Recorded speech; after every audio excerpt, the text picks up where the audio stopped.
Yan ha. Dami namin nakuha oh. Lalagyan namin to ng baboy. Ayun si Manay kumuha ng kalabaw. Kasi yan yung ipangahakot namin sa kawayan na makukuha mamaya.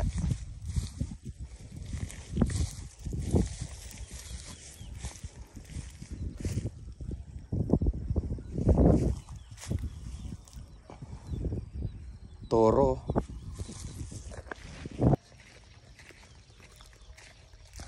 Good morning. Ngayong araw pupunta tayo sa sa palayan. Sa palayang walang tanim ng palay. Dahil sobrang init, hindi makapagtanim. Nag-almusal na ba kayo? Ito almusal ko, saging.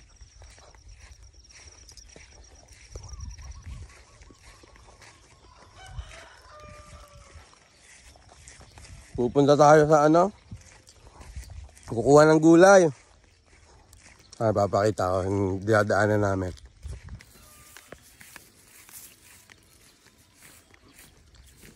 Ganda dito.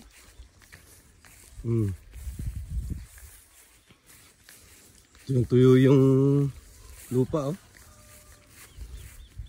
Doon kayo pupunta ni Manoy. Kukuha kami ng mga gulay.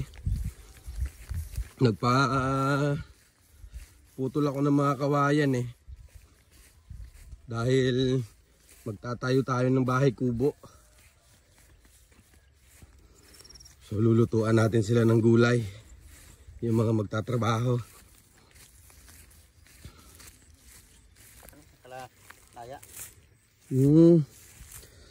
Ito pala yung tanim nila dito na napakwan Ano nangyari? Failure. Tignan nyo.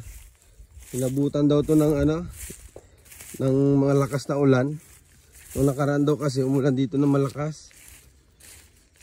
So anong nangyari? Bali dapat kinabukasan daw to dapat harvest Harvest lang. Harvest lang pag ulan. Ay nakakuha man sila ba yung perdigid? Oo, nakakuha daw sila pero talo.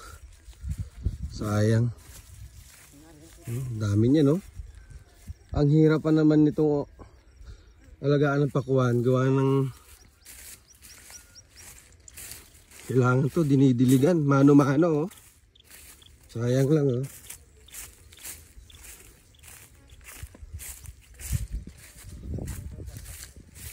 Aray ko.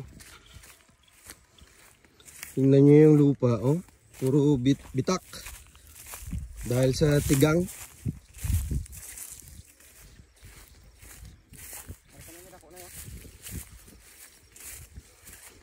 Ngayon meron pa.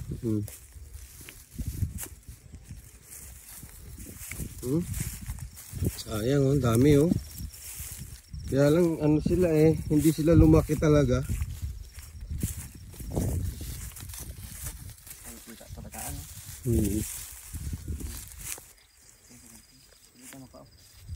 Ito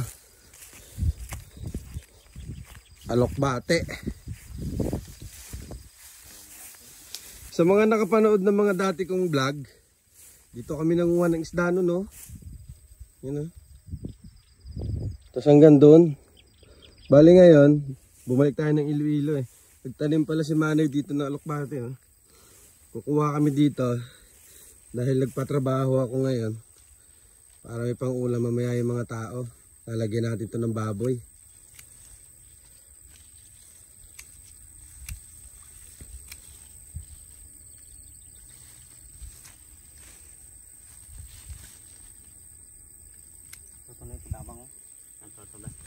Tapos meron din doon. Kwantabas manambo naman. Ano to? Sitaw. May sitaw pa nga dito. Tapos saluyot yata to, tagabang. Tama ba? Ang dami Saluyot nga.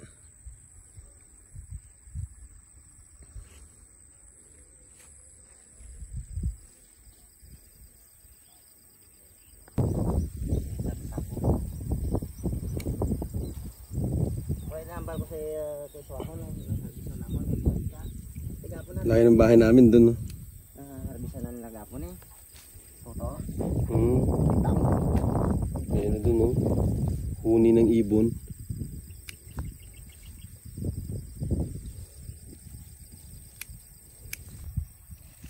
Ito talang talian eh. Okay na to. Nakuha namin. Dami na to eh. Pero madami rin kami kakain eh. Siguro mga 10 kami. Bali lalagyan namin to ng baboy. Daming kangkong dito oh. Dalawang taon ka to sa motor. Balikan ko lang karbaw ko. Hindi ah. Kunin mo na. Akin. Mamaya subukan natin magsakay sa kalabaw. Doon sa ilog. Kasi doon kami kukuha ng kawayan eh. Malaki pala tong kalabaw oh.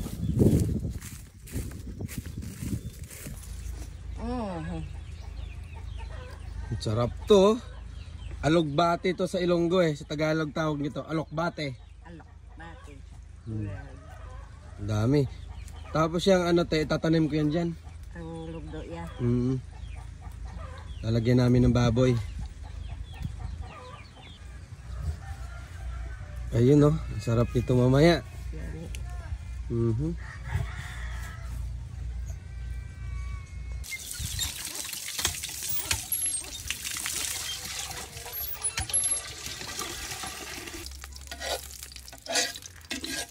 Ginente.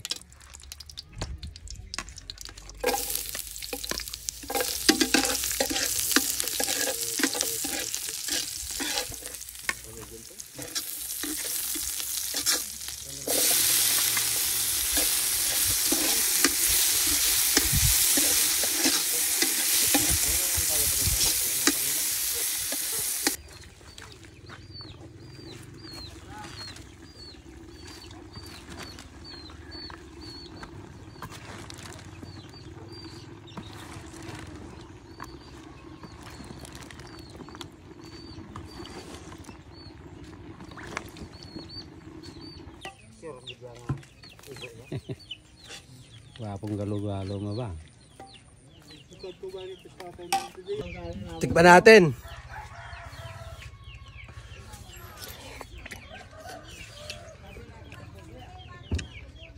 Ang sarap. Ang init.